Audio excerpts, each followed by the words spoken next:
On August 17th, about 4 months ago, I sent Prime Minister Albanese of Australia a letter in which I gave him warning that the Australian government's policy was promoting and encouraging anti-Semitism in Australia. I wrote, "Your call for a Palestinian state pours fuel on the anti-Semitic fire. It rewards Hamas terrorism.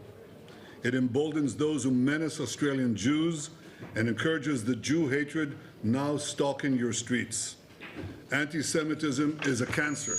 It spreads when leaders stay silent. It retreats when leaders act. I call upon you to replace weakness with action, appeasement with resolve. Instead, Prime Minister, you replaced weakness with weakness and appeasement with more appeasement.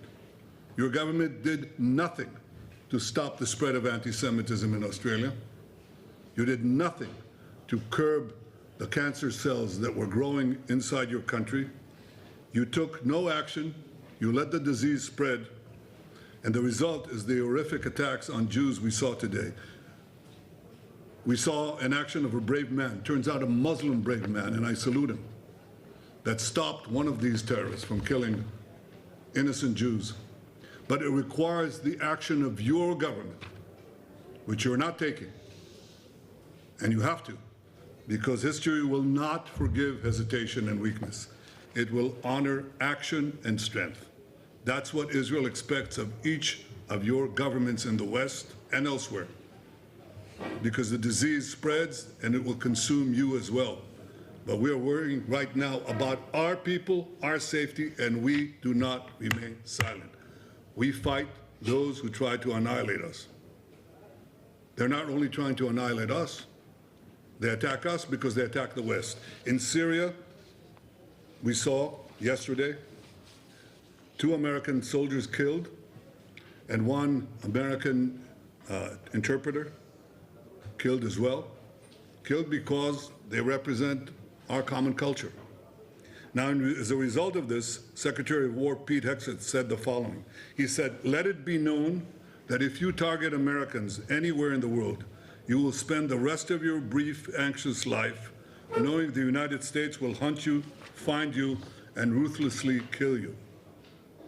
We send our condolences to the people of America, and I want to say that our policy is exactly that policy. That's why those who target Israelis, target our soldiers, try to kill them or try to hurt them and wound them, as happened in Gaza yesterday, we take action. They will spend the rest of their brief, anxious lives knowing that Israel will hunt them, find them, and ruthlessly dispose of them.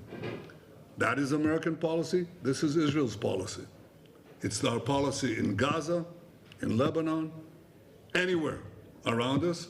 We do not sit by and let these killers kill us. What we saw yesterday was an act of pure evil, an act of anti-Semitism, an act of terrorism on our shores in an iconic Australian location, Bondi Beach, that is associated with joy, associated with families gathering, associated with celebrations, and it is forever tarnished by what has occurred last evening.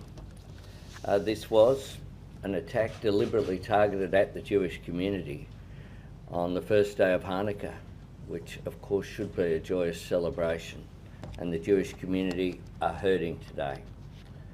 Today, all Australians wrap our arms around them and say, we stand with you. We will do whatever is necessary to stamp out anti-Semitism. It is a scourge and we will eradicate it together. The Australian Federal Police and ASIO are working closely with New South Wales authorities, and the briefing we've just had, we've had the AFP there, and the AFP Commissioner will return to Australia today. We will dedicate every single resource that is required in responding to this. To the brave responders, first responders, including ordinary citizens who acted yesterday, thank you for what you do. People rushing towards danger to show the best of the Australian character. That's who we are, people who stand up for our values. Flags will fly at half-mast across the country today as we pay our respects to all those lost and all those who have been injured. Many people are asking how they can help. The first thing, of course, is to listen to New South Wales Police and emergency services, but if you are looking for something practical to do, you could give blood.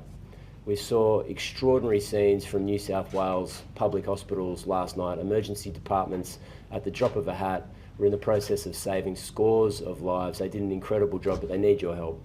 They need blood, and if you're thinking about doing an act of public service in the coming 24 hours, I'd urge you to contact the Red Cross and do that piece of public-mindedness, that piece of public-spiritedness.